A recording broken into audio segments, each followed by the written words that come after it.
మిత్రులు అడుగుతున్నారు, కొత్తగా పెళ్లి చేసుకునే వాళ్ళకు మీరు ఇచ్చే సలహా ఏంటి? కొత్తగా పెళ్లి, పాతగా పెళ్లి అంటూ ఉండదు. పెళ్లి ఒకటేసారి చేసుకోవాలి జీవితంలో. వెరీ రియల్లీ నౌ డేస్ 2, 3 సార్లు అవుతున్నాయి. ఎనీహో పెళ్ళికి ముందర ఇద్దరు కూర్చొని మాట్లాడుకోవాలి. యూజువల్‌గా ఫైనాన్సెస్ ఆర్ వెరీ ఇంపార్టెంట్. మనం అనుకుంటాం అబ్బాయి హ్యాండ్సమ్ ఉన్నాడు, అమ్మాయి హ్యాండ్సమ్ ఉంది, అమ్మాయి అందంగా ఉంది, అబ్బాయికి 2 కార్లు ఉన్నాయి, 2 ఫ్యాక్టరీలు ఉన్నాయి అని అనుకుంటాం. కానీ చిన్న చిన్న విషయాల్లో కూడా గొడవలు వచ్చే అవకాశాలు ఉంటాయి. పెళ్లి తర్వాత, పెళ్లికి ముందు కొన్ని కంట్రీస్‌లో అకాడమీస్ ఉంటాయి. వాళ్ళు దే హావ్ టు అటెండ్. దానికి క్లాసులు ఉంటాయి. ఎదుటి వ్యక్తిని గౌరవించడం ఫస్ట్ పాయింట్. అది అబ్బాయి అయినా, అమ్మాయి అయినా. మన దేశంలో ఏమిటంటే మెయిల్ డామినేషన్. వాడు పెళ్లి చేసుకునే ముందు గుర్రం ఎక్కి వస్తాడు. వాడు జీవితాంతం గుర్రం ఎక్కినా అని అనుకుంటాడు. తర్వాత అమ్మాయి తండ్రి యూజువల్గా వాళ్ళ అబ్బాయికి కాళ్ళు కడుగుతాడు. ఈ వీడికి అహంకారం, కళ్ళు నెత్తికి వెళ్ళిపోతాయి. అది ఓన్లీ రిచువల్.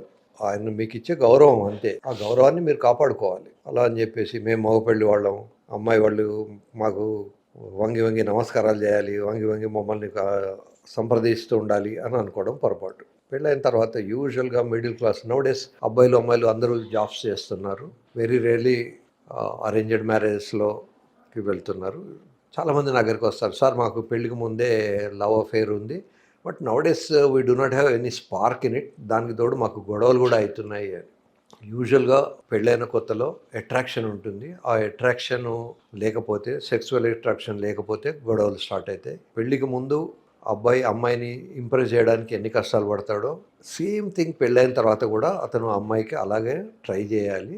అమ్మాయి కూడా సేమ్ థింగ్. అబ్బాయి ఫోన్ వచ్చినప్పుడు మిగతా ఫోన్లు కట్ చేసుకొని అబ్బాయితో పెళ్ళికి ముందు మాట్లాడుతూ ఉంటారు. గంటలు గంటలు మాట్లాడుతుంటారు. పెళ్ళైన తర్వాత అసలు నోరు మూగబోతుంది. ఈ అబ్బాయి మాట్లాడు, అమ్మాయి మాట్లాడదు, మాట్లాడుకోరు. హడావిడి ఏదో జాబ్కొని వెళ్ళిపోవడం, మళ్ళీ రావడం, అలసిపోయి రావడం, వచ్చిన తర్వాత నేనే ఎందుకు వంట చేయాలంటే నేనే ఎందుకు వంట చేయాలని.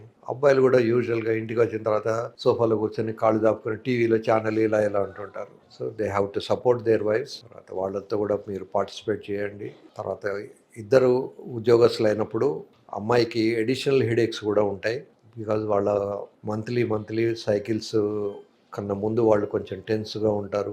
మొత్తం 30 days ఒకలాగా ఉండరు. మధ్యలో ఇరిటబిలిటీ ఉంటుంది ఒక్కోసారి. సో అవన్నీ హార్మోనల్ కనుక అబ్బాయి గమనించుకోవాలి. ఇవాళ మా ఆవిడ నాకు కోఆపరేట్ చేయలేదు, ఇవాళ మా ఆవిడ నా మీద కోపంగా ఉంది అని అనుకోకూడదు. Because it is her hormones, it is her stress. ఆమెకు పాపం ఆఫీస్లో కూడా స్ట్రెస్ ఉంటుంది. ఇంటికి వచ్చిన తర్వాత మీరు కూడా స్ట్రెస్ఫుల్గా పెడితే she will become very worried.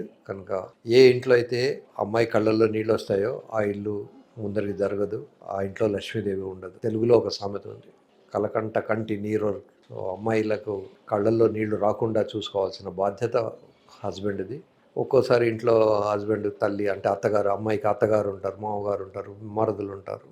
వాళ్ళు ఏదో మాట అంటారు ఒక్కోసారి, లేదా వాళ్ళకు నచ్చిన పద్ధతిలో వీళ్ళు ఉండరు.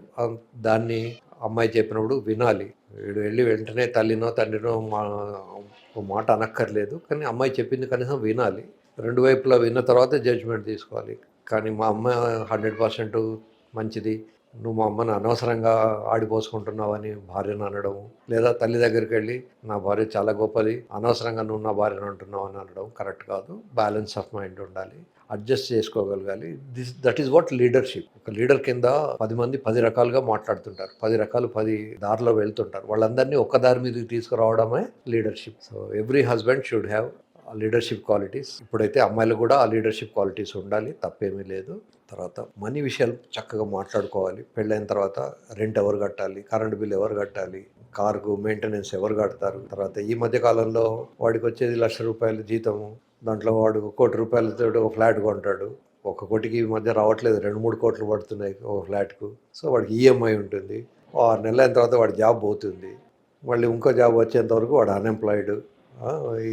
ఈ లోపల ఈ అమ్మాయే కట్టాల్సి వస్తుంది. కనుక ఇవన్నీ ముందు మాట్లాడుకొని మన ఆదాయం ఎంత, మనం ఎంత కట్టగలం, ఈఎంఐల మీద కొడుతూ ఉంటే జాబ్ సెక్యూరిటీ లేనప్పుడు ప్రాబ్లమ్స్ వస్తాయి. కనుక ఈఎంఐల మీద ఎక్కువ ఆశ పెట్టుకోకండి.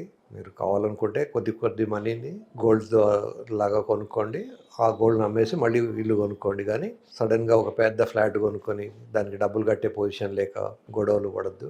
మనీ మ్యాటర్స్ చాలా ఇంపార్టెంట్. సెకండ్ థింగ్ ఈజ్, పెళ్లికి ముందే వాడికి ఏమైనా వ్యాధులు ఉన్నాయా, డయాబెటీస్ ఉందా, హెచ్ఐవి ఉందా, సెక్స్లో సామర్థ్యం ఉందా లేదా. ఈ మధ్య కాలంలో దీన్ని ట్రయల్ రన్ అంటున్నారు. సో ట్రయల్ రన్ చేయాలి అని నేను చెప్పను, కానీ అవసరమైతే ట్రయల్ రన్ చేసినా తప్పు కాదు. పెళ్ళైనప్పటి నుంచి సెక్స్ సామర్థ్యాలు లేకుండా సెక్స్లో ప్రాబ్లమ్స్ తోటి కూడా గొడవలు పడడం కరెక్ట్ కాదు.